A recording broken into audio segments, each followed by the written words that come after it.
Today I'm putting tires on my Audi A3. It's a 2011. I'm putting snow tires on it because it is a front-wheel drive car. It has the TDI motor from a Jetta, although it is an Audi A3. I do love this car, but especially in the winter months, and I do live in Seattle, I'm going to need some winter tires. So essentially, I already have the tire on the tire machine. I just put the centerpiece on there to hold the tire flush to the machine, and now I'm lowering down the upper roller. I'm spinning the tire to unseat the top bead. I'm turning the tire to get the bead unseated all the way around the tire, and then I'll move on to the lower bead when I have that completely unseated. I did film the first 3 tires that I did, and although I filmed it, it did not save on my phone, so I'm a little frustrated doing this tire. Didn't go as smoothly as I would have liked, but this is the only video that I have. So I am coming to check and make sure the video is still on because I don't want this to happen again, and I'm not going to redo these tires. So I'm spinning it all the way around. I do have that upper bead unseated, and now I'm doing the lower bead. As you can see, my finger is on the lower trigger, and I am pushing up the lower bead to get it unseated from the wheel. After I have that, I lower the tool head, and I'm going to stick that under the top tire bead and spin it around to try to push it underneath. These are 225/40/18s, so they are low-profile tires.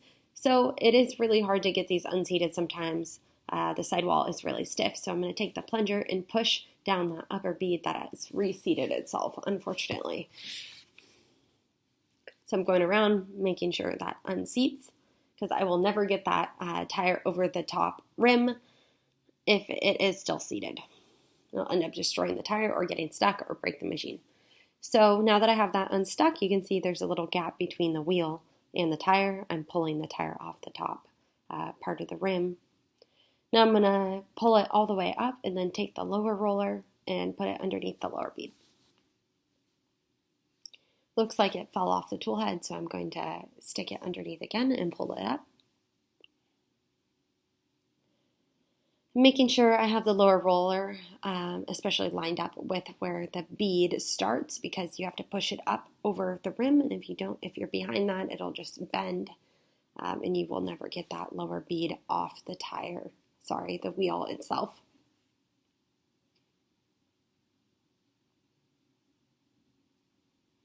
Looks like I have it. I'm going to indent, and then I'm going to turn the wheel all the way around and get that tire off.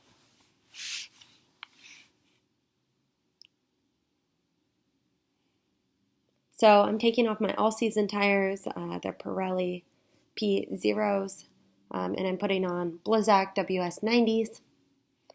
They are rotational, so you need 2 facing the same way on one side and then facing the opposite direction. There's a yellow dot that's on there, so you want 2 with a yellow dot facing outwards and then 2 with a yellow dot facing inwards. So I'm lubing up the tire, and then I'm also going to lube up the wheel as well, because low-profile tires tend to have a hard time seating to the wheel itself, so you have to use a lot of lube.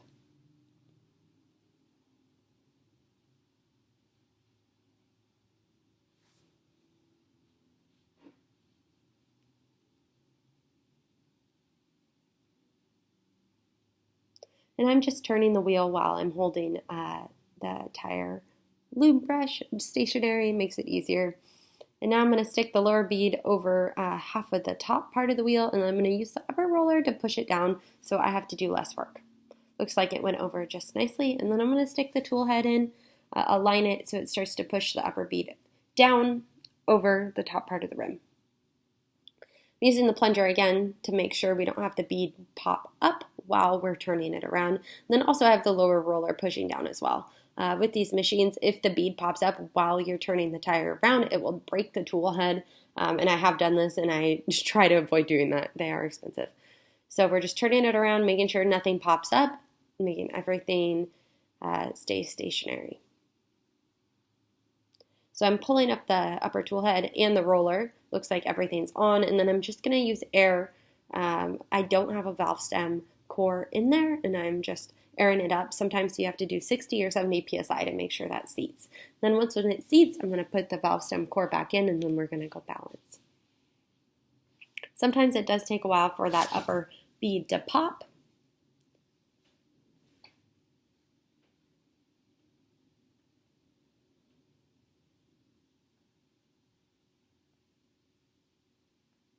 And I'm just checking the camera, make sure it's still on. And it looks like while I was checking the camera, the upper bead popped. So now I'm putting the valve stem core back in, and then I'm going to check pressures. And then also when I put the wheels and tires back on the vehicle, I just go around and make sure they're at the right PSI. Looks like we're all done. And then quickly, I'm going to show you how to put the tire and wheel assembly onto the machine because we missed that in the first portion. So you just lift up, slide it over, and then there's a little peg that lines up with one of the lug bolt holes. Then you put the center piece in, slide it down, and make sure it's tight.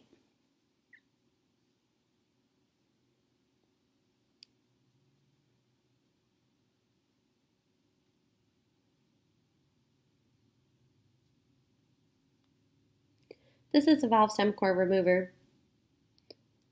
I just wanted to show you that's the tool that we need with this. You just need that tool. And then I want to show you real quickly how to remove the wheel weights. They are sticky wheel weights that go on the inner portion because these are expensive wheels. It's just kind of a spatula thing that we use.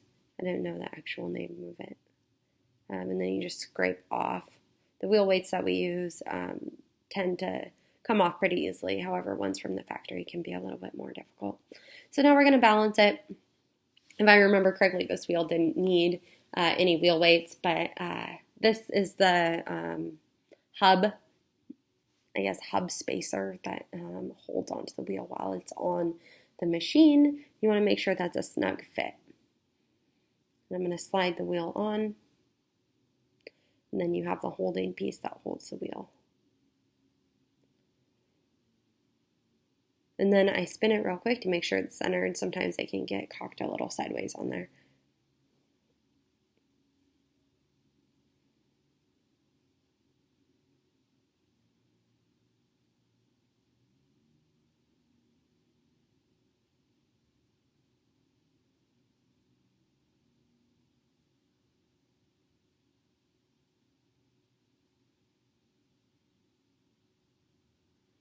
Looks like it's good to go, and then I'm going to put these on my vehicle.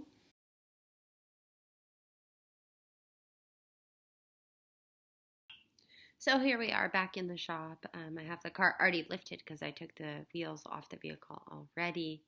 I'm just getting the 17 millimeter socket and a small 3-inch, half-inch extension as well, and my half-inch extension gun, which I always use to take off wheels. I know a lot of people are going to the electric style. Personally, I like air. It's a lot less heavy and it doesn't torque your shoulder. So I grabbed the tire and wheel assembly, make sure there is an arrow on the tire and make sure it is pointing the way of rotation forwards. So I'm going to start that lug nut by hand, make sure everything's steady, and then I'll continue to put the other 4 in.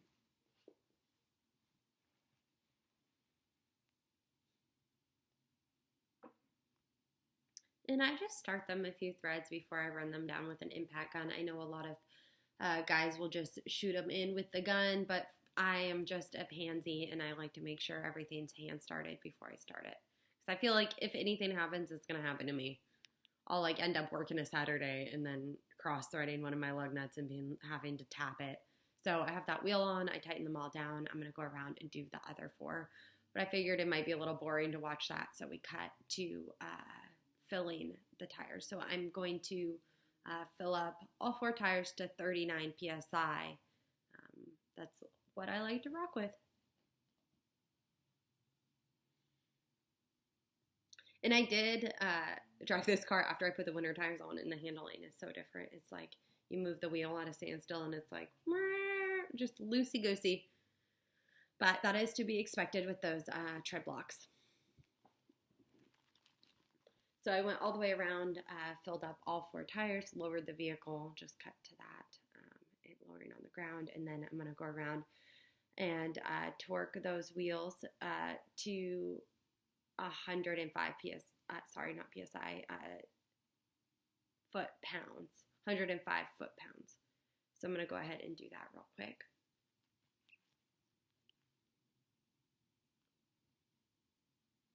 And then you always go in a star pattern there.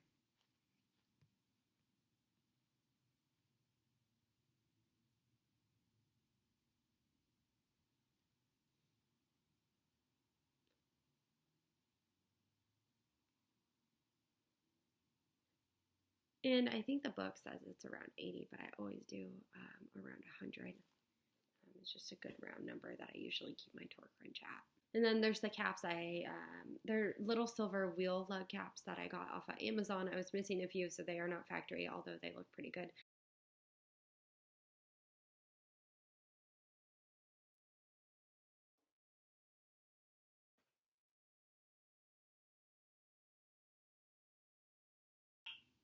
Thanks for watching. Please subscribe and like. I appreciate those who have continued to follow me, even though I haven't been posting a lot of content. I've been busy working and doing life stuff. However, I did get a video out, which I'm very proud of. So thank you for those of you who have already been subscribed. And if you like this video, please subscribe.